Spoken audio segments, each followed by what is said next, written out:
como están las cosas, amigos oyentes y los que nos ven en video, en Panamá urgen políticas de contrapeso contra la corrupción y más que todo contra la impunidad. Porque entre la corrupción y el latrocinio que se ha dado en los últimos años llegó a una escala realmente nunca antes vista en las últimas 3 décadas. En consecuencia, Panamá necesita un cambio de rumbo para bien. Eh, Porque queremos ya que se acaben las promesas vacías, eh, sobre todo en el tema de la corrupción. Se requieren reformas de gran calado. Y hay un funcionario que tiene mucho que ver con el control en el gasto público. Una persona que ocupa un cargo debe ser el vigilante acucioso de cada centavo del erario público, cómo se maneja. Eso estamos hablando del Contralor General de la República. Como ya saben, se han presentado ya los primeros documentos de algunos aspirantes y uno de ellos es un abogado, doctor en Derecho. Él hizo estudios en la Complutense de Madrid. Incluso fue cum laude, se graduó como cum laude. Como dije, es un hombre con trayectoria. Estoy hablando del doctor Carlos Barzallo. Doctor Barzallo, buenos días, ¿cómo está usted? Muy buenos días. Muchas gracias por la entrevista. No, a usted por acompañarnos esta mañana. Primero, saludamos que estén participando abogados de mucho calado, de mucho peso. No, no hablo de gordura, me refiero a peso profesional. Y usted ha ocupado cargos interesantes que los voy a mencionar porque hay que hacer justicia. Usted es fundador y presidente del Instituto de Gobierno Corporativo en Panamá, ¿correcto? Correcto. Además, usted como candidato a la Contraloría luce otros créditos y méritos que tienen que ver por ejemplo, usted ha sido profesor de Derecho, eh, 35 años lleva en la práctica profesional y además de eso ha estado como socio internacional en una de las 4 grandes firmas de contabilidad y auditorías mundiales, doctor Barzallo. La dejo ahí porque después el programa se nos va dándole los créditos que usted se merece. Así que con su permiso entro en materia. Usted dijo en unas declaraciones, cito, dice, es necesario el pronto adesentamiento y la disciplina de la gestión pública panameña. Y agregó, ese es mi firme compromiso. Amplíenos eso, doctor Barzallo, por favor. Con mucho gusto y agradezco nuevamente la oportunidad. Eh, Fíjese, la introducción que acaba de dar resume el problema que tenemos. Ya basta de quejarse, ya hay que hacer algo y contribuir. Yo puedo y quiero contribuir. Usted ha tenido la amabilidad de invitarme a este programa múltiples veces y hablar. Todos podemos hablar mucho. Yo he tratado siempre de hacerlo con datos más que con opiniones, con datos que se pueden comprobar fácilmente y podemos discrepar su interpretación, pero los datos son los datos.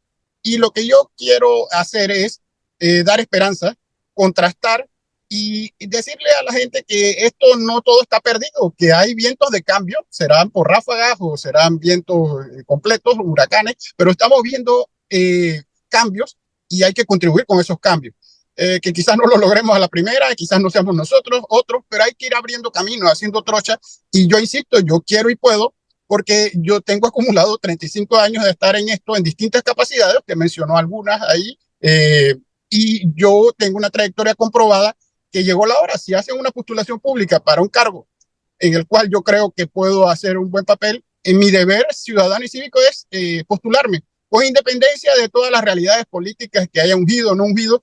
Ese es otro tema que también tenemos que reflexionar sobre el mismo porque es parte del problema mayor. Conclusión, esto hay que ayudar a desentarlo, hay que poner seriedad, hay que fiscalizar con orden y disciplina. Conceptos muy sencillos, pero que se han perdido. Los hechos hablan por sí solos. Estamos en serio crisis financiera y fiscal por mucho desgreño y llegó la hora de ponerle orden. Ponemos nuestra postulación en la mesa, comparémosla con las otras que lo merecen y que los que decidan, ojalá tomen la mejor decisión. Mire, aquí hay un problema en Panamá, bueno, son varios, pero hay uno en particular que parece que ser honesto es un acto heroico. Yo no estoy de acuerdo. Que hay muchos pillos, bandidos, sí, pero no debe ser visto como un acto de heroísmo el ser decente, ser honesto, ser transparente en lo que se hace, comprometido con el país. ¿Sabes por qué? Porque han convertido la democracia en un botín después de la invasión. No estoy hablando que antes no ocurría, pero ahora estamos hablando de una danza de millones de dólares, porque tenemos más platita que antes de la invasión. Esa es la realidad. Pero, entrando en materia, usted presidió también Transparencia Internacional, capítulo de Panamá. Eso le dio a usted una visión mucho más clara acerca de cuál es la realidad de nosotros, porque la corrupción no hay que olvidar que frena y limita nuestro desarrollo. Eso es lo que alguna gente no ha entendido, no han comprendido. El llegar a ser Contralor General de la República implica un compromiso, primero con su conciencia, con su familia, ojo, con el apellido que lleva usted a cuesta, ¿no? Sobre los hombros, pero sobre todo con el país. ¿Cuánto es el grado de definición que usted tiene de eso, doctor Barzallo? Muy acertada la pregunta porque esta definición yo ya la hice hace más 20 años cuando yo asumí la Comisión Nacional de Valores con otros dos colegas comisionados y la presidí en varias ocasiones y acometimos varios casos muy difíciles y sonados donde había el mismo ambiente de hoy, de que todo era difícil e imposible, que aquí no se puede perseguir a ciertas personas porque son intocables, que esto tenemos que acostumbrarnos y vivir con el fraude porque somos así, hay una especie de maldición que hay que...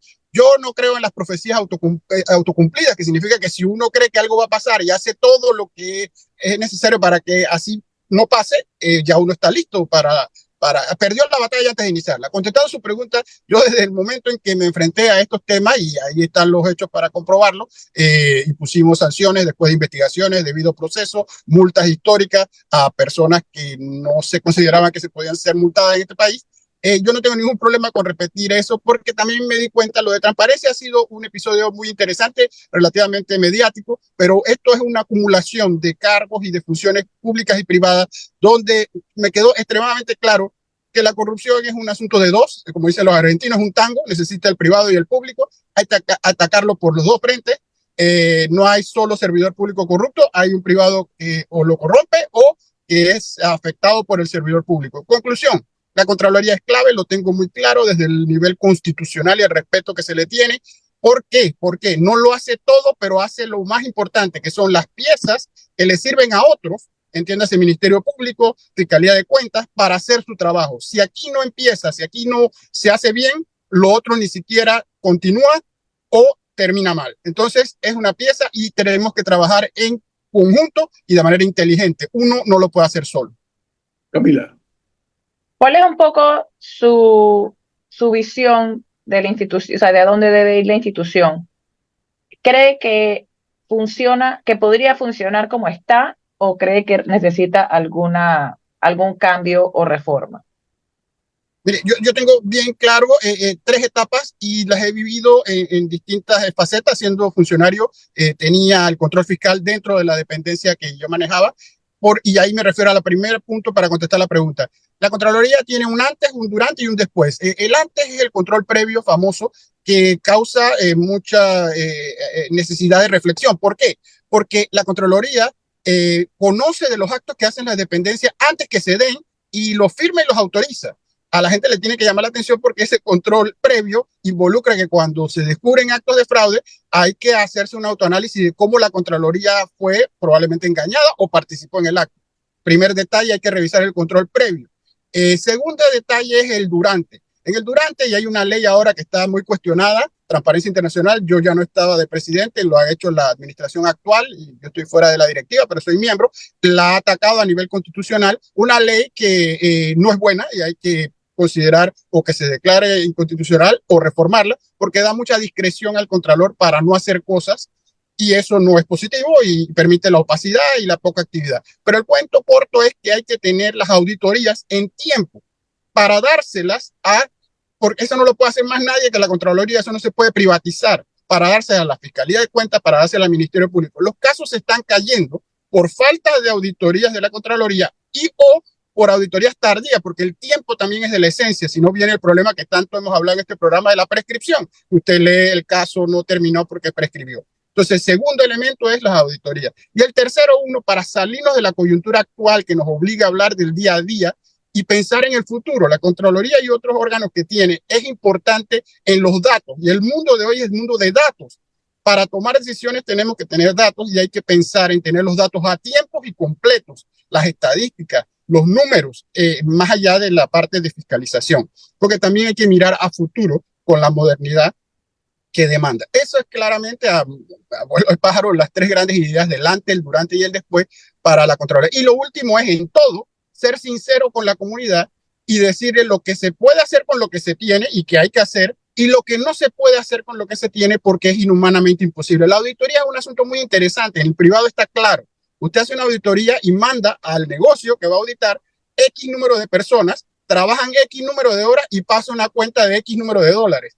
Usted juega con esos tres factores. Si quiere que cueste menos, son menos gente y menos horas, y así juega. En el público es igualito, sin embargo, en el público el tiempo no se valora y usted ve que o no se hacen, se demoran demasiado o no se tiene suficiente gente para hacerlo. Eso también hay que decirlo para tener los recursos que se necesitan y que sean no solo en cantidad, sino calidad, que es un elemento muy, muy importante. Puede tener muchas personas, pero que no saben, mientras que tienen menos y saben hacer.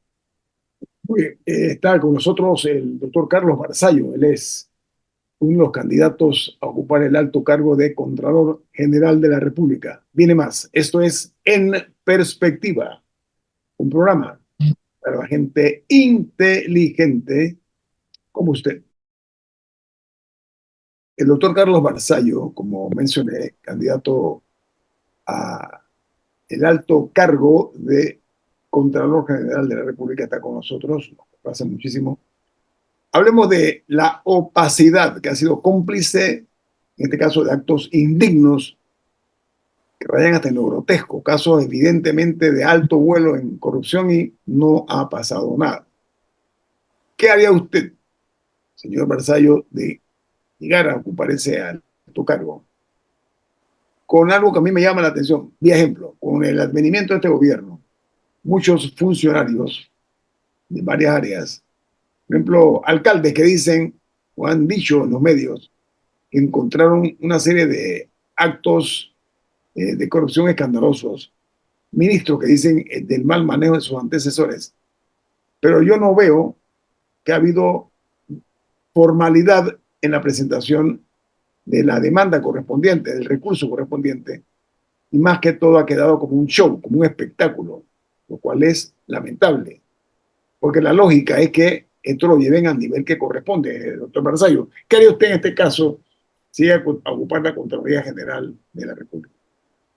Sí, definitivamente hay que invitar a todo el que tenga la más mínimo indicio o evidencia a la tomar posesión de su cargo de una irregularidad, que no se limite a decir a los medios, sino que tiene que solicitar a las autoridades competentes, entre ellas la Contraloría, que es una de las iniciales, que haga su trabajo. Pero vuelvo a mi punto para no crear falsas expectativas. Lo más fácil es decir que hay que hacerlo y que lo haga la gente, y que el que no lo hace está simplemente haciendo pues alegaciones sin ningún tipo de prueba. El punto crucial y que hay que superar es saber si se puede atender en tiempo oportuno y con calidad todo lo que llegue. Es decir, hay que estar preparado. Usted no abre un restaurante y llama a la gente que le vaya a comer y no tiene cocinero y no tiene listo para servirle. Es decir, la casa tiene que estar lista para servir y servir bien. Y eso es lo que hay que fortalecer en gente, en cantidad y calidad. Calidad. Hay mucha gente de afuera, muchas organizaciones que quieren ayudar y que podrían ayudar con su conocimiento y expertise en un tema técnico para lograr los famosos informes de auditoría, que son la pieza fundamental para que esto no quede en solamente titulares de prensa y comentarios de programa. Entonces, ¿qué yo haría? Simplemente tener el equipo listo, el equipo A, para responder y decir a la gente lo que se puede hacer o no. Un servicio público y, entre comillas, gratuito, es decir, hay que poner un calendario y saber cuándo se va a hacer y cuándo se va a responder. Si no le dan a usted largas al asunto, como las estamos viviendo, no se hacen nunca, se hacen muy tarde, los casos no inician o los casos que iniciaron prescriben. Esa es una historia que ya hemos visto y sabríamos cómo atacar. Tiene que haber voluntad, creemos tenerla y vamos a probar que la tenemos con los hechos y no las palabras. Ahora, Pero licenciado esto requiere, Barzallo, ¿cómo podemos hacer para que la función de un contralor sea pública? No es que después que pasa el juego, es que descubrimos que no le exigían rendición de cuentas.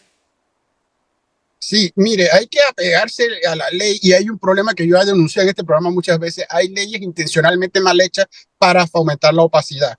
No se preocupe usted de la primera regla, sino de la excepción. Entonces, uno, primero identifique esas leyes que ya están identificadas en numerosos estudios que se han hecho en distintas organizaciones y eliminarlas. Sin embargo, el funcionario tiene que cumplir la ley, lamentablemente, gústele o no, pero la diferencia sería que si a uno no le parece la ley correcta, más allá que no le guste, que eso es un asunto personal, uno le explica a la ciudadanía por qué no es correcta y la intenta cambiar por los que la pueden cambiar, que nuevamente son la Asamblea o los que tienen iniciativa legislativa y pueden presentar proyectos. Para contestar su pregunta concreta y no darle largas al asunto, es cierto lo que dice, reclamar después, decir que había opacidad en los últimos días es relativamente fácil y extemporáneo, hay que hacerlo desde el principio. Si ustedes ven los documentos de transparencia durante toda la pandemia, ahí están los llamados de atención a que el rol de la Contraloría era fundamental, porque en el mundo se demostró que en tiempos de pandemia fue donde más se abusó de la contratación de emergencia y directa y no se fue transparente. Nosotros invitamos siempre a la Contraloría a que ejerciera un rol todavía mucho más activo en la pandemia, porque las circunstancias se prestaban para mayor irregularidades. El tiempo nos ha dado la razón y hay que aprender esa lección y se necesita simplemente cumplir la ley y cuando la ley es una excusa para dar malos resultados, cambiarla. doctor Barzallo, hay un idilio, un romance entre empresa privada y gobierno de turno. Por muchos años hemos sido nosotros parte de los espectadores de esto, pero siempre con fines fenicios. Particularmente, esa es la razón de ser de las cosas, que ha hecho que ha beneficiado muchísimo a empresas en particular, a individuos en particular afines al gobierno de turno, amigos, compadres, familia, etcétera, que han convertido un botín en los dineros del Estado. El hecho de que se esté cuestionando tan duro, por la palabra opacidad de la Contraloría, ¿cómo usted le cambiaría la dinámica? ¿Ya tiene una idea, una visión de cómo hacerlo para el prestigio de la institución primero, el honor de quien ocupe el cargo, honor, y sobre todo que se note que va a haber un cambio en serio en el control del gasto público y la justificación de los gastos, doctor Barzallo? Mire, le doy ejemplos concretos más que palabras. Uno primero, no utiliza la discreción que se ha ido creando en la ley. Cuando es discrecional, la utiliza para lo que uno no debe utilizarla, es decir, no para fomentar la opacidad. Si la ley mal elaborada permite y dice podrá en lugar de deberá, podrá y se inventan elementos opacos, uno escoge el otro camino y ya lo anuncio que así sería. Si la ley le pone a uno camisas de fuerza porque la ley invita a la opacidad, obliga a ella, uno trata de cambiar la ley. Y mientras la trate de cambiar, uno incluso puede luchar contra la ley dentro de los principios de legalidad, porque hay una formación que le impide a uno hacer actos ilegales. Le doy un ejemplo concreto de mi vida profesional. Yo fui denunciado penalmente en la Comisión Nacional de Valores por una casa de valores, un gerente que consideraba que al llevarle el proceso contra él y haber hecho público la información de que el proceso se estaba llevando, había violado sus derechos y me llevó ante el Pleno de la Corte Suprema de Justicia y yo pensé que ese era perfectamente su derecho de cuestionarlo, pero el principio que yo invitaba a seguir era el de la publicidad de que había investigaciones. Ojo, yo no estoy entrando en el detalle del caso ni dando elementos que violen la confidencialidad. Estoy diciéndole a la comunidad que hay un caso y debe saberlo para que esperemos los resultados. La Corte determinó que yo no tenía ninguna responsabilidad penal, pero yo hice el acto que yo creía que había que hacer, es decir, a darle la publicidad a los hechos. Eso hace 20 años, hoy es común, hoy sabemos lo que necesitamos saber y ese es el ejemplo que yo le puedo dar, que hay que intentarlo, hay que hacerlo. Si uno tiene una firme creencia de que debe hacer algo y lo hace dentro de la ley, tiene que seguir en consecuencia. A ver, doctor Barzallo, ha salido una información que señala que la situación de la empresa Cobre Panamá se va a comenzar a dilucidar en cuanto a que se dice, por lo menos eso es lo que ha salido en los medios, que la auditoría que se va a hacer en la mina de Cobre Panamá, que va a arrancar en el año 2025 y se está señalando, o sea, esto lo dice Mi Ambiente, que tomaría entre 2 y 6 meses de trabajo, porque esto implica que el Ministerio de Comercio e Industrias y Mi Ambiente tendrán que jugar un rol ambos en este sentido. ¿Qué le parece que se está anunciando esta auditoría de Cobre Panamá para el año 2025, doctor Barzallo? Bueno, en una respuesta mucho más amplia que este tema muy puntual de postulación a Contralor y hablando como abogado y como persona que está involucrada en esto, lo primero que tiene que llamar la atención es que aquí seguimos trabajando en dos vías, es decir, la vía de los hechos cumplidos, de todas maneras hay una mina con un producto y unos actos que hay que hacer, pero en el mundo jurídico, por lo menos para los abogados, es una especie de fantasía, porque ya esto fue declarado inconstitucional por la Corte y seguimos actuando en dos vías al mismo tiempo. Bien, en la vía de la... Permítame, doctor, permítame. A ver, yo creo mucho en la ética profesional, ¿eh? Ojo. Pero yo estoy viendo mucha gente la ética la están poniendo en el último cajón del escritorio, que están pretendiendo ir en contra de una decisión tomada por la Corte Suprema de Justicia, de ignorarla. Como abogado, ¿usted qué opina de eso?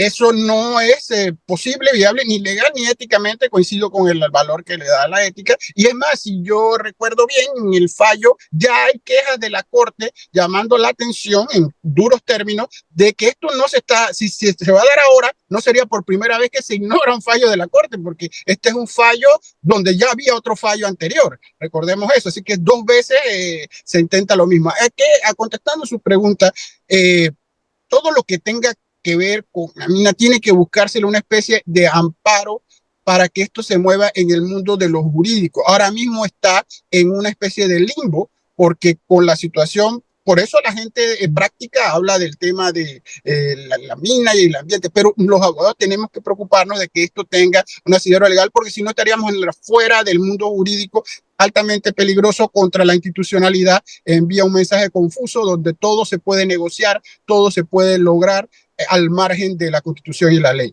Eso no puede ser, como hombre de leyes, eso es un contrasentido y simplemente hay que encarrilar todo por la ley. Suena romántico, pero es la única forma que hay ordenada de hacerlo. La otra es simplemente, veremos qué pasa. Oiga, la bancada independiente de la Asamblea Nacional de Diputados, particularmente de Vamos, dice que van a presentar en la Comisión de Credencial una propuesta para poder entrevistar a los candidatos al cargo de Contralor General de la República. ¿Usted qué opina de eso? En 3 minutos, por favor. En un minuto, totalmente de acuerdo. ¿Por qué? Porque este privilegio que usted me da y oportunidad que yo tengo no lo tienen necesariamente los otros 65 y eso no es justo. Yo tengo la oportunidad de hablar unos minutos aquí con ustedes y que me escuchen, los otros no. Y la verdad que hay que tener la oportunidad y la deben dar quienes van a votar por nosotros o no, que es en la Asamblea. Ese es el procedimiento transparente, lógico y normal y de sentido común. Quien se explica antes quien va a votar con él, porque nosotros aquí estamos hablando para un público que no es el que vota, es el público en general. Esto no es por votación popular. Estos son 36 señoras y señores que decidirán y es otro mundo. Sí hay que tener esa oportunidad y todos por igual, no solamente los que tenemos la oportunidad y el privilegio de que ustedes nos entrevisten. Oiga, doctor Barzallo, no sé si al regreso me da un par de minutos más, si alguien tiene. ¿Sí? Claro, Viene claro más. que sí. Esto es En Perspectiva, un programa para la gente inteligente como usted. Doctor Carlos Barzallo, aspirante a el honor, el privilegio de ser Contralor de la República, Contralor General de la República. Primero que saludamos, igual que usted dijo, el hecho de que diputados de Vamos quieran presentarse, que ustedes, los candidatos, se presenten ante ellos. Me parece muy bien. Camila, diga. Sí, hay dos debates, por decirlo así, un poco en la palestra pública que han llamado mucho la atención recientemente y que involucran de alguna manera u otra, involucrarían a un contralor. Uno, el de las planillas, que te está amarrado a, bueno, aún no sabemos cuál es el plan de contención del gasto del gobierno, pero vemos que hay debates. Ayer ocurrió en la Comisión de Presupuesto entre el diputado Osman Gómez y creo que era el viceministro de Vivienda. Ahí hubo una confrontación con el tema de las planillas. Y el otro tema que está bastante presente en el debate público son los auxilios económicos. Quería conocer su visión de ambos temas. O sea, ¿qué solución les ve a ambos? Las soluciones tienen que ser drásticas y draconianas porque el problema es absurdo. Cortar de raíz las planillas brujas y las botellas, fácil decirlo, pero hay que hacerlo y no es tan fácil decirlo, combinado con el problema muy conocido del cashback, porque no solamente son nombramientos por nombrar y aumentar planilla y ayudar, sino que hay un regreso del dinero. Aquí tenemos que coordinar el tema del blanqueo de capitales, porque este es un tema que involucra que salga un efectivo, se le pague a una persona y esa persona se va obligada a devolverlo al que lo nombró. Ese es un esquema fraudulento que se da en otros lugares y se investiga por múltiples agencias, incluye la UAF, la DGI, porque hay temas fiscales, la Contraloría. Yo insisto mucho en el trabajo en equipo, hay que hacer unas fuerzas de trabajo de 4 o 5 agencias que trabajen juntas y esto se puede ayudar por lo menos a mandar el mensaje a los que están en esto haciéndolo con total impunidad, porque saben que nadie los mira, salvo los medios que lo mencionan, pero nadie tiene la hoja de ruta del dinero. O sea, eso hay que pararlo. Y los auxilios económicos son el insulto más grande que se ha dado por el hecho de que tienen aristas indolentes enormes. Una, piense usted en el estudiante que le dan ese auxilio que no lo merece y otro que sí lo merece, esa es clásica. Y la otra es la peor, que si usted es un padre o madre de familia que paga impuestos, le retienen en su cheque de la fuente o tiene que hacer declaración todos los años, y usted no puede mandar a sus hijos a estudiar como quisiera, y usted ve que con sus impuestos lo que está pagando, mandan a otros a estudiar materias que no tienen ningún sentido y que no van a ayudar al país para nada, y con un riesgo también de cashback. Eso también hay que pararlo. Hay que tener voluntad, muchos dicen tenerla, hay que trabajar en conjunto, esto no lo hace uno solo, y con un equipo se puede enviar el mensaje por lo menos de que las cosas cambiaron. Hay que hacerlo, intentarlo, porque si no vamos camino al despeñadero. Usted fue presidente del Tribunal de Honor del Colegio Nacional de Abogados, doctor Barzallo. Aquí, lamentablemente, la carrera del derecho, que debe ser algo sagrado como la nuestra, como todas, tiene que haber un grado de dignidad, de autoestima, tantos factores que inciden. Hemos visto cómo en algunas ocasiones se ha ido ensuciando un poco esa figura por los desmanes, los excesos que han cometido algunos abogados en diferentes tipos de casos, ¿no? Ya no es como antes, que al abogado se le veía como una figura, oye, prestante. Hoy día suena un poco hasta lúdicos a veces en lo que dicen, cómicos, ¿no? Como expresidente del Tribunal de Honor, ¿qué tiempo estuvo ahí usted, doctor Barzallo? Yo fui electo por votación de los colegas y estuve 9 meses como presidente y renuncié. ¿Y por qué renunció? Yo renuncié luego de ver e intentarlo con un equipo que fuimos electos al mismo tiempo. Estaban personas como Enrique Llueca, Rosaura González Marco, el actual director general de ingresos, Camilo Valdés, el actual viceministro Ordóñez de Trabajo. Eso fue un equipo que nos pusimos todos de acuerdo, también Maruquel Pavón de Ramírez, que íbamos a trabajar principales y suplentes en cambiar las cosas. Pero uno, ya cuando está adentro, se da cuenta de 3 problemas fundamentales que detecté. Uno, sabido desde antes, pero ahora llevarlo. No hay los recursos para hacer todo lo que tiene que hacer. Nosotros buscamos ayudarnos con personas ad honorem y trajimos gente, pero ni así. Y lo peor, lo segundo, la prescripción de las denuncias contra abogados son muy cortas. 1 año. Es decir, la mayoría de los casos que estaban durmiendo el sueño justo ya estaban prescritos, lo cual es frustrante. Y tercero, el tribunal no tiene facultad para actuar de oficio, solo tiene que esperar denuncias, lo cual lo ata de mano. Sabíamos esos 3 elementos, nos metimos, tratamos de cambiarlo, algunos requieren cambio de ley, la ley cambió y no cambió esto y no debemos estar más ahí.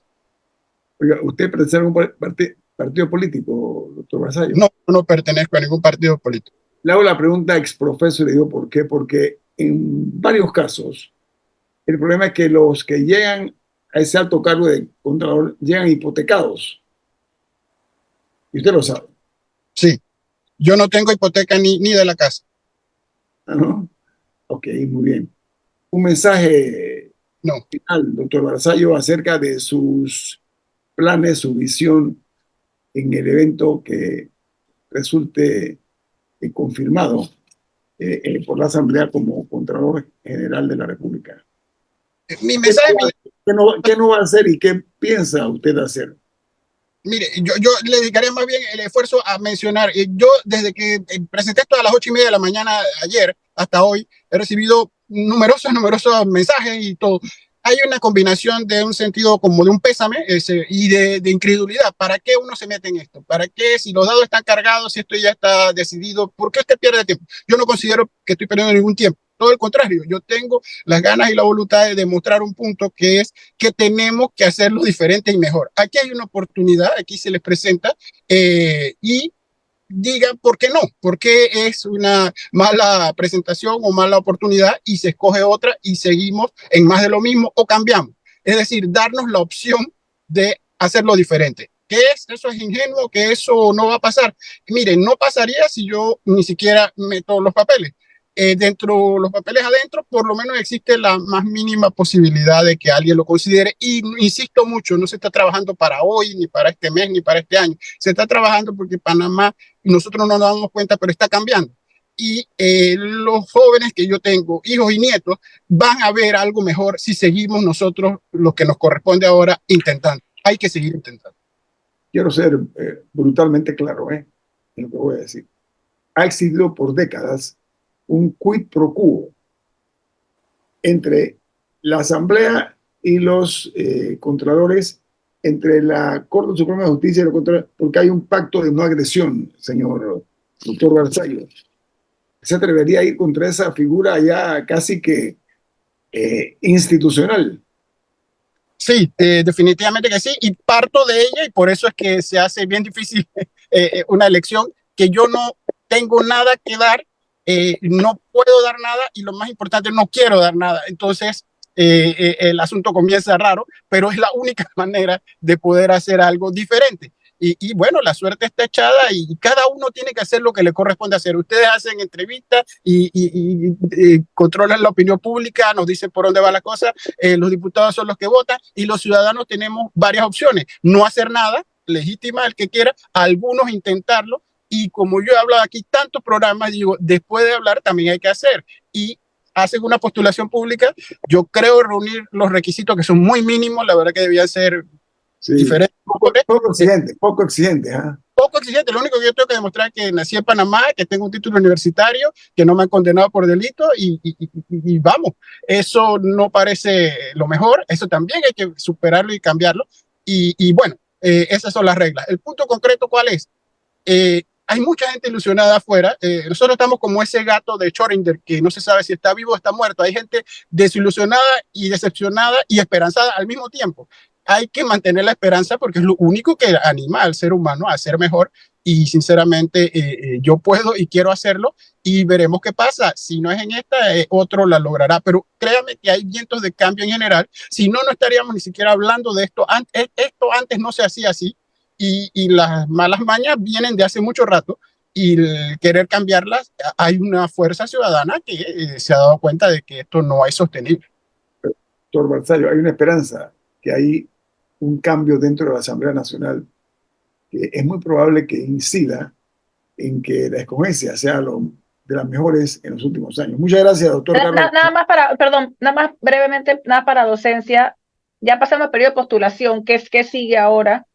O sea, ya se cerró el periodo de postulación, mañana publican la lista. ¿Qué sigue para las personas que no saben cómo se escoge un contralor? Claro, totalmente leído de lo que ven en medios, un comunicado que sacó la Asamblea que el viernes 16 hacen la comisión de credenciales, hace el análisis de los documentos, es decir, cumplir con los requisitos documentales Lo que no está claro es qué sigue después. Ojalá coja la propuesta de los diputados de que haya entrevistas, como se ha hecho, por ejemplo, en escogencia del órgano judicial, de magistrados, ojalá sean televisadas o por internet, YouTube. Para eso ya es el de querer, pero lo que sabemos hasta ahora es que hay un procedimiento de revisión documental para que ver quiénes cumplen con los requisitos en documento. Gracias, doctor. Pero no hay una claridad de cuándo vamos a conocer el nombre de... No, eso no hay una claridad, por lo menos en mi caso no la conozco, solo sé de esto, a la fecha del 16 comienza la comisión a ver lo documental, no hay claridad. Y sabemos que tenemos hasta el 31 de diciembre técnicamente, ¿no? En el aspecto de que el Contralor en funciones está hasta esa fecha y estamos en el mes de agosto, o sea que en teoría tiempo hay, pero bueno, todo es mejor hacerlo con tiempo y calidad. Reitero nuestro agradecimiento por acompañarnos esta mañana, doctor Carlos Barzallo. Suerte. Gracias por invitarme, muy amable. Que la pasen muy bien. Amigos, el Canal de Panamá cumple 110 años, un siglo más una década. Esta es una institución de las más prestigiosas del país, cuenta como con 8.000 trabajadores, todos son especialistas en una u otra materia. Lo cierto es que el mantenimiento exigente que se le da al funcionamiento del canal debe aplicarse en el gobierno nacional, buscar fórmulas, mirarse en ese espejo acerca de lo que es el mantenimiento eficiente y con tiempo. El canal de Panamá representa el 7.7% del Producto Interno Bruto del PIB y el 23%, presten atención, a casi una cuarta parte de los ingresos totales del gobierno central, 23.6%. Hago la observación porque no quería omitir la oportunidad de felicitar en su aniversario número 110 al Canal de Panamá. Y también hay que felicitar a la ciudad de Panamá por sus 505 años de historia. Ya lo hice, Camila, ya lo hice, pero vale la felicitación. Todos los días debemos celebrarlos. Nos vamos. Ha finalizado En Perspectiva, un análisis para las mentes inteligentes. Por los 107.3 de Omega Estéreo.